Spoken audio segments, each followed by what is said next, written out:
Oh my God, look at this place. Oh! Yes, there's a tunnel. Exploring abandoned places can be a real adventure. Imagine hiking through a dense forest or climbing a mountain, only to stumble upon an old strange ruin. These forgotten spots are scattered all over the world, some hidden deep in remote areas and others off limits due to military use. What incredible things might be waiting to be uncovered? Join us in discovering these hidden treasures that will make you change the way you look at nature. The rise and fall of Bali's Dream Hotel. In the heart of Bali, known for its stunning temples and beautiful landscapes, the island pulls in numerous tourists from all over the world every year. With such a high number of visitors, the idea of building a high-end hotel seemed almost too good to pass up. This must have been what the investors were thinking when they planned to construct the Bedugul Taman Rekreasi Hotel in the 1990s, near the scenic Lake Brayton. The hotel was designed to showcase Balinese architectural styles and was situated perfectly on the side of a mountain, offering potential guests breathtaking views of the surrounding area. It was intended to be a luxurious getaway for tourists looking for peace and relaxation amidst Bali's natural beauty. The investors imagined a bustling hotel with guests enjoying the serene environment, perhaps sitting on balconies, sipping morning tea while overlooking the misty lake below. However, despite the promising start and ideal location, the hotel never completed its destiny to becoming a bustling resort. Construction started with enthusiasm, but as time went on, the project encountered numerous setbacks. Financial difficulties, logistical challenges, and legal issues began to mount, slowing down the progress significantly.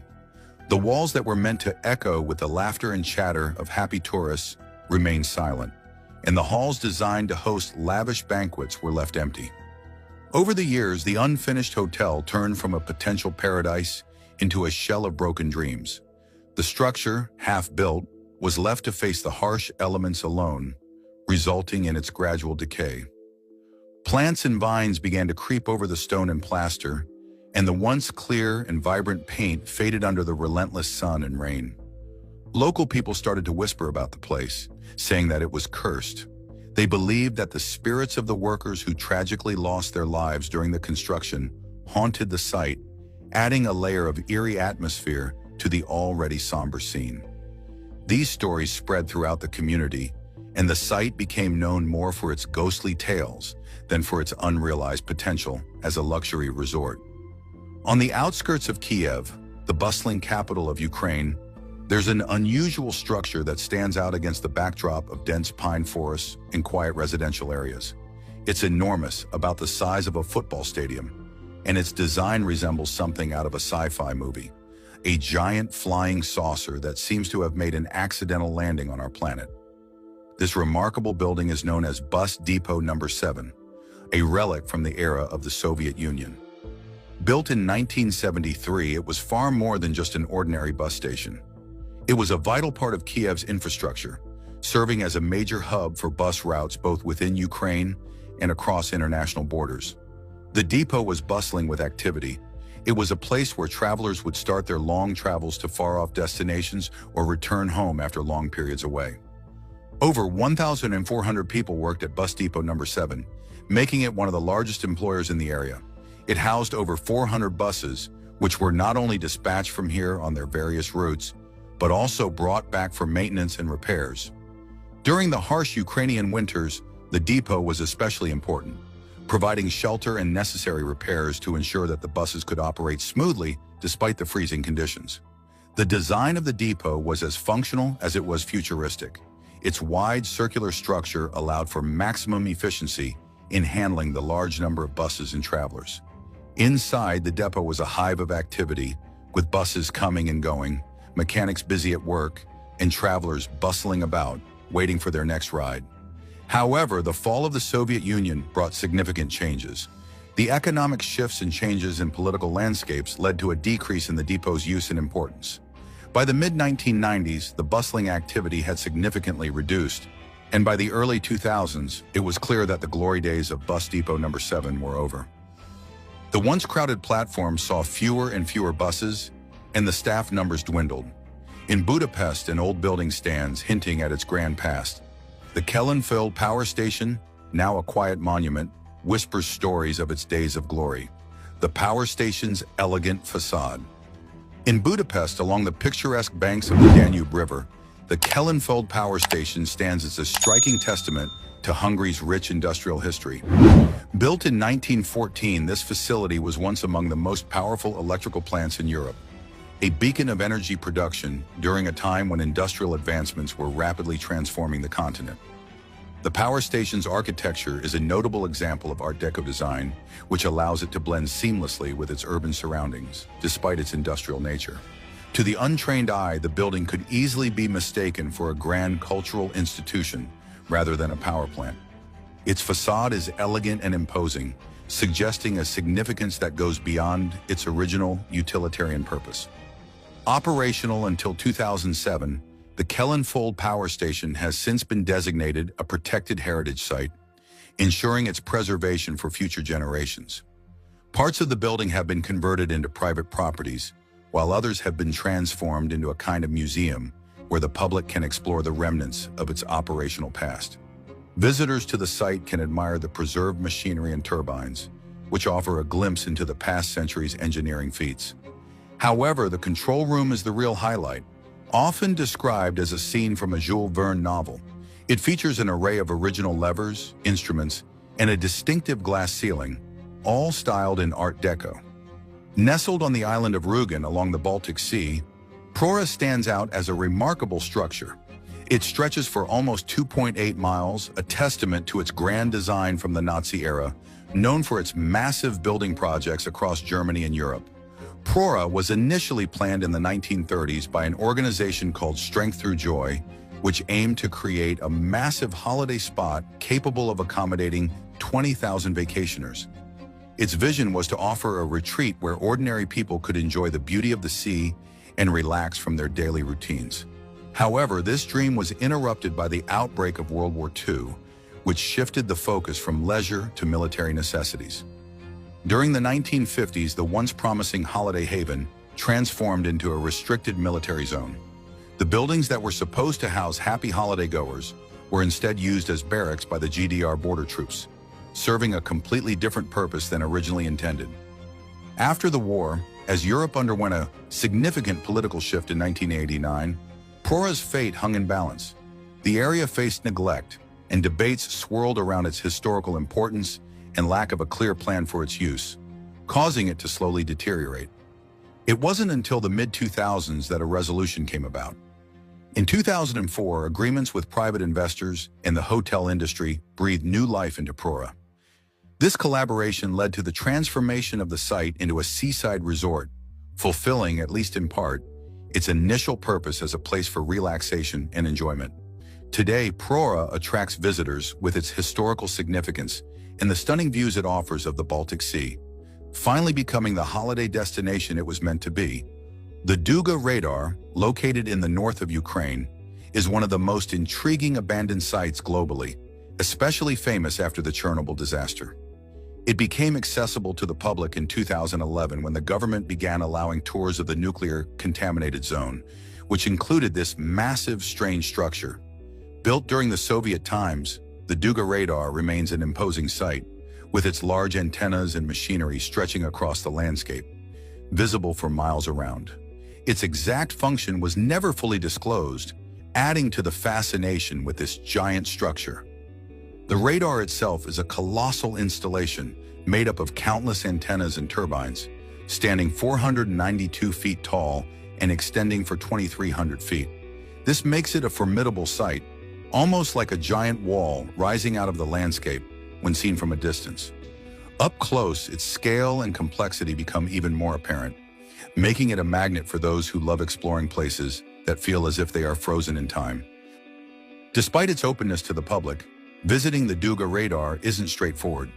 It's only possible as part of guided tours, typically those exploring the larger Chernobyl area. These tours offer a glimpse into a time gone by and the secretive world of Soviet military technology. The radar site, with its eerie, abandoned look and the silent, towering structure, offers a unique window into the past, making it a must-visit for anyone interested in history, technology, or simply the thrill of standing next to a relic of the Cold War era. In the deep tunnels of the Reese Project, old things wait to be found. These dark corridors hold echoes of a time long gone, inviting curious minds to explore. Nazi ambitions carved in the mountains. The Reese Project is another relic from the era of the Third Reich, located near Walbersig in what was then Germany, now Poland. This project involved massive engineering efforts where entire mountains were carved out to create a network of tunnels under Książ Castle. Built between 1943 and 1945 by forced laborers, these tunnels are an example of the ambitious, often ruthless, infrastructure projects undertaken during Hitler's regime. The actual purpose of these tunnels has been a topic of intense debate. While some think they were intended for the production of military equipment, others believe they might have served as a potential new headquarters for Hitler. The area is also steeped in local lore, particularly the legend of a gold-laden train that supposedly disappeared into the tunnels during the war and was never found. This legend has spurred numerous expeditions and searches through the decades, all trying to find this supposed treasure or any clue to its whereabouts. Despite these efforts, the gold train remains lost, if it ever existed at all. Today, the Reese Project tunnels attract those interested in World War II history, engineering, and the darker aspects of human endeavor. Visitors can explore parts of the tunnel system, getting a sense of the immense scale of these underground constructions and the conditions under which they were built. The tunnels not only offer a peek into a tumultuous time in history, but also challenge our understanding of the past, with each unexplored corner holding potential for new discoveries, be they historical artifacts or simply more questions about what really happened in these depths during the war. Kiev, the bustling capital of Ukraine, is crisscrossed by an extensive network of subways, transporting countless passengers beneath the busy streets every day. In this underground maze, most stations buzz with the daily ebb and flow of city life. However, there are 3 stations in Kyiv that stand apart from the rest, silent, unused, and virtually unknown to even some locals. Built in the 1990s during a period of ambitious expansion of the metro system, these stations now serve as peculiar footnotes in the city's transit history. The first 2 of these dormant stations are located in the northern part of the city. One station's construction was abruptly stopped due to disagreements over how people would access it. Its incomplete platforms and vacant tracks now gather dust, serving as nothing more than eerie landmarks for the occasional train that passes by without stopping. The second station suffered from a financial drought that dried up its prospects before it could ever open its doors to the public. The third station, situated in the southern expanse of Kiev, is enveloped by industrial sprawl. It exists mainly in name and on city maps, intended as a future hub for residents of a planned residential development that never came to be. Like its northern siblings, it waits in limbo, a ghost station anticipating a boom that might never arrive. Together, these 3 stations, silent, stark, and devoid of the throngs of passengers that define their counterparts, paint a vivid picture of urban plans that don't always come to fruition, of expansion that sometimes echoes emptier than expected. In a quiet corner of northeast Turkey, a peculiar sight awaits visitors. A sprawling estate filled with fairy tale castles straight out of a storybook, each complete with towering turrets and ornate balconies. Yet, despite their enchanting appearances, these 700 mini-castles stand mostly empty, creating a surreal landscape that feels more like a film set abandoned after the cameras stopped rolling. This ambitious project was conceived by the Surat Group, a developer who dreamed of turning these castles into a bustling residential area, complete with a shopping center and a mosque to cater to the needs of its inhabitants. The vision was to create a living space that not only provided homes, but also evoked a sense of wonder and luxury. However, the reality turned out quite differently. The global economic shifts and local disinterest left these castles with few takers, turning the dream project into a financial nightmare. The developer eventually declared bankruptcy, leaving the castles in limbo. Now half-owned by Arab investors, the castles of Turkey stand as grand, if somewhat kitschy, reminders of what happens when grand visions meet harsh economic realities. These structures, designed to evoke the grandeur of ancient European castles, now wait for a new chapter that may or may not redeem their initial promise. With China's fast growth, old cars pile up, showing the hidden costs of progress. But before that, let's see the skeleton of a wartime Germany.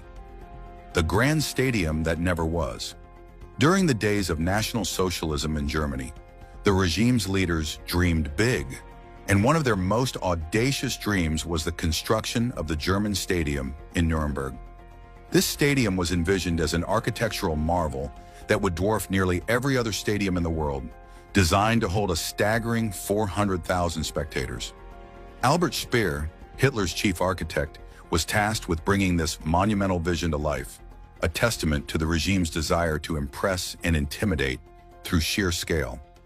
Planned to be over 2,600 feet long and 1,300 feet wide and nearly 328 feet high, the German stadium would have been an unparalleled venue for the grandiose rallies that the Nazi Party was known for.